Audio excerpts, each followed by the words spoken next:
Julie en Amazonie, épisode 4. 4 jours en Amazonie pour apprendre à survivre. Et là, oui, ce sont bien des piranhas fraîchement pêchés pour le dîner. Mais revenons-en plutôt au début de l'histoire. La jungle ne cherche clairement pas à t'impressionner, elle te rappelle juste que tu n'es rien face à elle.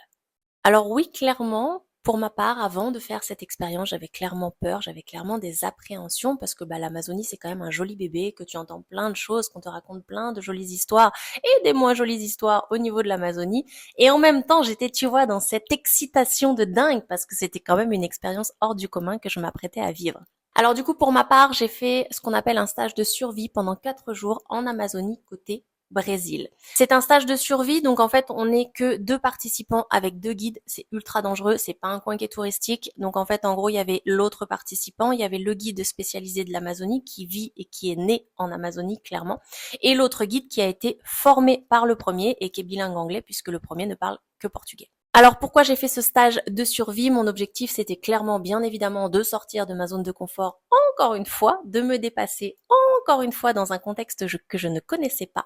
Et c'était surtout, tu vois, de pouvoir me prouver dans ce contexte-là de quoi j'étais vraiment capable et de pouvoir apprendre justement d'un autre milieu et de mère nature comment réussir à survivre dans ce genre de milieu hostile. Alors la réalité de ce que j'ai vécu pendant 4 jours, c'est que tu dors au milieu de la jungle, clairement, dans un hamac avec pour seule protection une moustiquaire, que tu as des bruits permanents autour de toi nuit et jour, que tu as un guide qui dort à côté de toi avec une machette et un fusil armé pour te mettre dans l'ambiance et la dangerosité de la chose, que tu as bien évidemment des insectes et des moustiques, t'es quand même en pleine nature, et surtout tu as ce sentiment, tu vois, moi j'avais ce sentiment de ne plus savoir rien faire et d'être du coup vigilant à tout, tu développes d'autres sens, d'autres capacités, et clairement tu comprends aussi que là-bas, c'est toi qui t'adaptes à la nature et pas l'inverse. Et justement, en parlant d'adaptation, laisse-moi te conter cette petite expérience que j'ai vécue. Forcément, le premier soir, je demande simplement s'il est possible d'avoir un endroit où on peut trouver un peu d'eau pour pouvoir au moins se débarbouiller.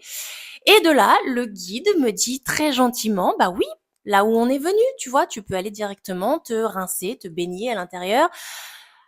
Du coup, j'ai bégayé parce que je lui dis, mais comment ça, de là où on est venu, de là où, tu sais, il y a les piranhas et les crocos à l'intérieur de cette eau-là dans laquelle on est venu? Et il me dit, bah oui, oui, bien évidemment. Il me dit, mais t'inquiète, hein, les crocos, en fait, c'est que les gros qui sont dangereux, les petits et les moyens, ils te feront rien. Évidemment, suis-je bête. Du coup, autant te dire que j'ai fait l'impasse de me mouiller le corps pendant 4 jours, quoi.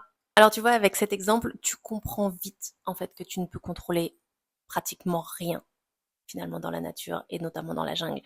En tout cas, ce que j'ai compris et acquis comme leçon, c'est justement d'accepter de ne pas devoir tout maîtriser, de faire davantage confiance à la vie et à toi-même, d'être pleinement dans l'instant présent, de pouvoir ressentir ce qui se passe autour de toi, mais aussi à l'intérieur de toi, et de comprendre en fait que la nature n'est clairement pas contre toi, elle suit simplement son propre rythme.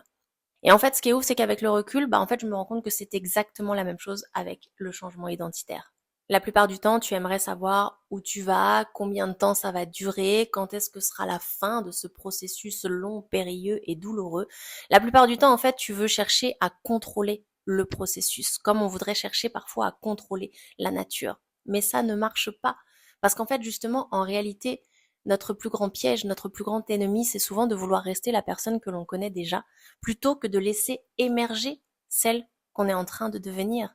Laissons émerger les choses comme elles doivent être.